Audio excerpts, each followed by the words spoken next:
Sur ma page des cours de piano, j'ai précédemment rajouté ces deux images-là. Je souhaite venir rajouter une galerie en dessous avec plusieurs photos.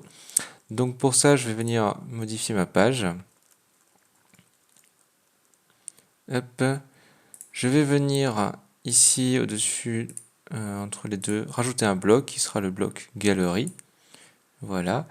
Dans ce bloc galerie, pareil qu'avec un bloc image, je peux venir téléverser ou venir utiliser des photos de la médiathèque. Là, je vais venir chercher les images qui m'intéressent. Donc, par exemple, celle-ci et celle-ci, par exemple. Voilà. Je vais venir créer une nouvelle galerie. Là, je fais attention, je viens bien remplir le texte alternatif, hein, comme on l'a précédemment vu. Je fais attention aussi d'avoir bien retravaillé la taille de mes images auparavant. J'insère dans la galerie. J'ai donc une galerie là actuellement de 3 images qui a été créée. Si je clique sur le bloc, je peux venir gérer le nombre de colonnes que je veux dans ma galerie. Donc 1, 2 ou 3 vu que j'ai 3 images. Si j'en ai 2, la troisième passe en dessous.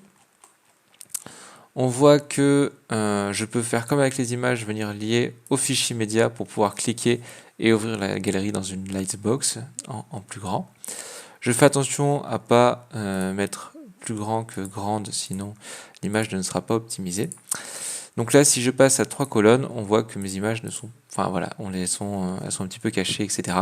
Quand on fait une galerie, il faut faire attention à mettre des images de la même taille si on veut avoir un rendu qui est très propre. Voilà, donc il faudrait, par exemple, que je les fasse toutes de cette taille-là en format portrait, si je voudrais qu'elles soient affichées comme le violon. Donc là, si je fais mettre à jour, que je vais voir la page, j'ai bien ma galerie qui apparaît. Si je clique, je peux venir choisir entre mes 3 images voilà, qui ne sont pas de la même taille, ce qui peut avoir un rendu qui n'est pas forcément joli.